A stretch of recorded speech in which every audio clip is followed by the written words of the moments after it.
Now, getting an external SSD for your PC or for your laptop can make a lot of sense because they're much faster than hard drives, they're not that expensive anymore, and they're very easy to work with. Plus, you can easily move them between multiple systems in your house. And this is not just for work files and for work documents, they can actually be very good for gaming as well.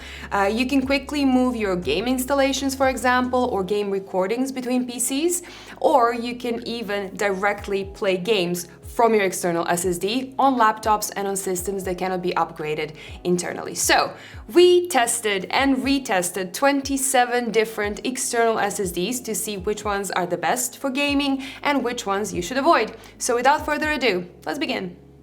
This video is brought to you by Seasonic and their Prime Series power supplies. These top quality power supplies are very efficient, they're whisper quiet, extremely reliable, and my go-to choice for most of my test rigs and builds around here. And to make the deal even sweeter, Seasonic wraps it all up in a cozy 12-year-long warranty. Check them out using the links in the description below. External SSDs have quite a few upsides compared to traditional mechanical hard drives. They are faster, they're smaller in size and in weight, they don't have any moving parts, so they are quieter, they're more resistant to shakes, to bumps, and to drops, and they are compatible with a lot of different devices. So they will work on almost every laptop, desktop, MacBook, and even your consoles. And they do cost a bit more, but it's not that bad anymore. So you can get a 2 TB external SSD for around $160 nowadays, which is actually not that much. But there are also a couple of things to keep in mind here. So if your PC has space for an internal M.2 NVMe SSD, I would always go for that because they do offer better performance than even the fastest external SSDs on the market. That being said, a good external SSD will offer a similar performance to an internal SATA drive, and it will be much faster than an old school mechanical hard drive. So if you cannot fit an NVMe, or you're not comfortable with opening up and upgrading your system yourself, getting an external SSD is a very, very good option. But if you want to add more storage to your consoles, it is important to remember that you can only install older games on an external SSD. For the Xbox, you need to have their very specific and very expensive external drive if you want to add more storage for their latest Series X titles. And the same goes for PlayStation. So the latest PS5 optimized games can only be installed on an internal SSD that you can add to your PlayStation yourself. So if you have a lot of older games that you play, it is very good to keep them installed on an external drive and then leave the internal storage for these new big titles. But let's look at the drives that I have right here. So we tested 27 models that are currently being sold either in the US or here in the EU. Almost all of them come with a USB Type-C connector and include a cable or an adapter to connect to a Type-A port as well. But there are actually two exceptions. One is the Seagate Game Drive SSD that comes with an older hard drive connector and a Type-A cable only, and the other one is the Minix drive that is actually a USB dock with a built-in SSD. But as you can see, all of them are very different when it comes to size, weight, and design, and they also have very different unique features. Now, I'm working on a complete roundup video where I'm going to focus on the feature set a bit more and all the different use cases, but today is going to be just about gaming.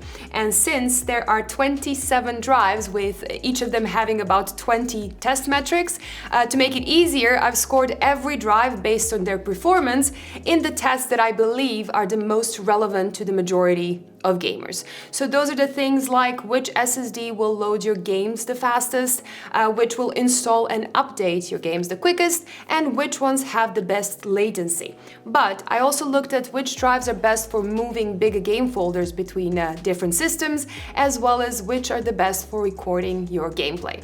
And then I also split them into tiers to make this comparison a bit less confusing. So let's start with the fastest drives on the market, or the S tier.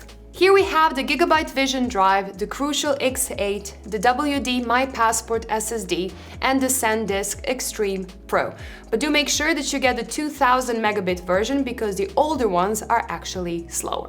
The WD Black D30 and the Kingston XS2000 just made a cutoff, but they do have a specific weakness that I'm going to talk about a bit later. Now, if we go through some individual benchmarks, we can see that these 6 drives perform very well pretty consistently. Now, the Gigabyte Vision SSD is constantly either the fastest or the second fastest drive, but the X8 and the Sandisk are not that far away. The WD MyPassport is the most surprising drive here, as this is their mainstream consumer SSD, but it actually outperforms their gaming branded drives, the WD Black D30 and the WD Black P50. And that kind of shows that when manufacturers market their SSDs as gaming, it actually means very little. It is just meant to sell the product and it has nothing to do with better performance. Anyways, any of these 6 would be a very good option performance-wise, but when we look at the current prices, it is easy to pick a winner or two. So if we look at the US pricing, it doesn't make any sense to spend $330 on the Sandisk Extreme Pro or even $230 on the WD MyPassport when the 2TB Crucial X8 will only cost you $189. The WD Black D30 is the cheapest top-tier drive, but between the X8 and the D30, I would personally just pay the extra $10 and get the X8 because it is faster overall. If that price gap changes or you really want to save up a bit, the D30 is still a very good alternative.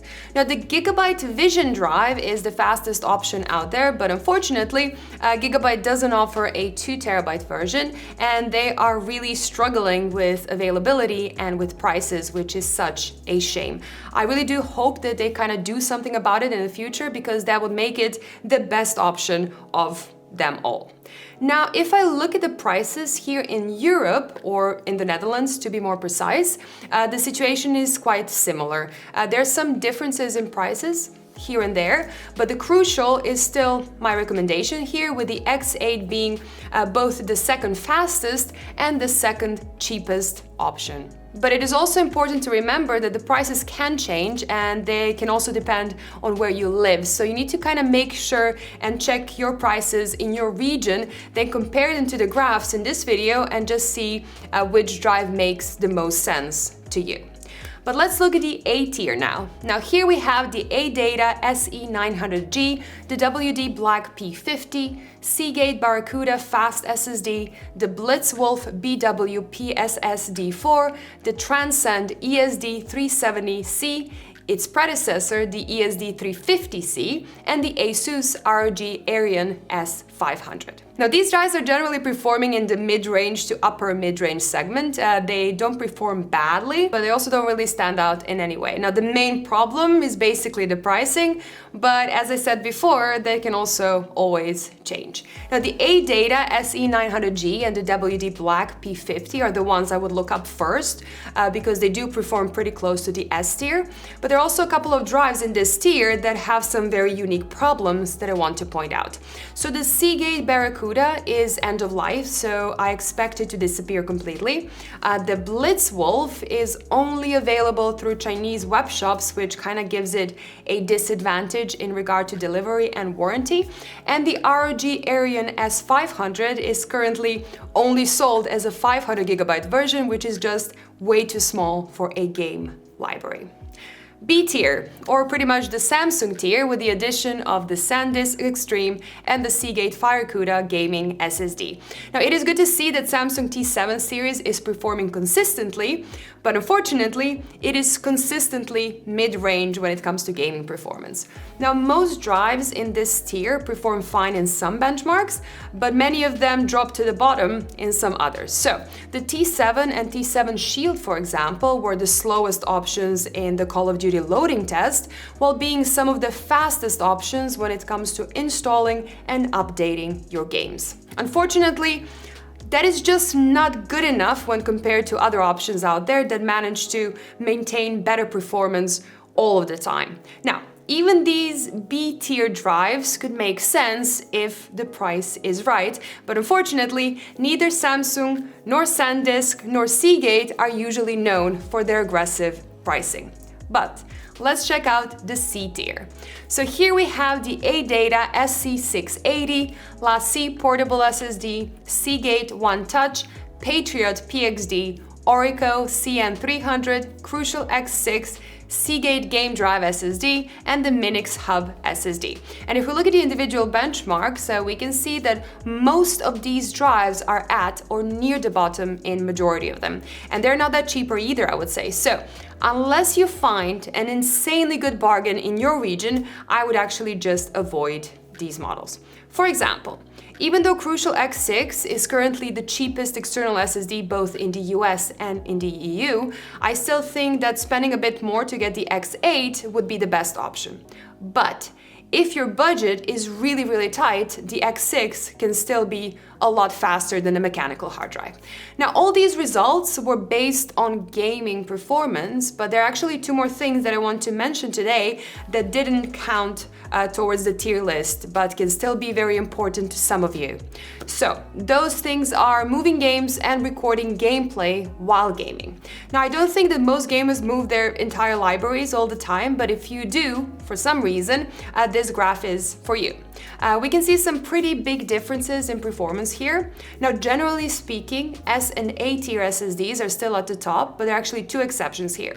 The WD Black D30 and the Kingston XS2000 both perform great when it comes to loading, but are at or near the bottom when moving large sets of data around. If that is what you plan to do, just avoid these two drives. Again, the Gigabyte Drive performed the best here, followed by the X8, which would still be the most reasonable option for this use case because of its better pricing and better availability. Recording gameplay while gaming is another pretty specific task that I don't think that most people will care about. But again, if you do, some drives can be as much as 5 times faster than others. The WD MyPassport really stands out in this benchmark, followed closely by the ADATA SE900G, Gigabyte Vision, Crucial X8, and the WD Black D30, which are all pretty much very fine options, again, depending on the price. And I think that's where I will leave it for now. I will put a performance summary in the description down below so you can just go ahead and thoroughly go through the models that I've tested today and the results, and I will add my current recommendations as well.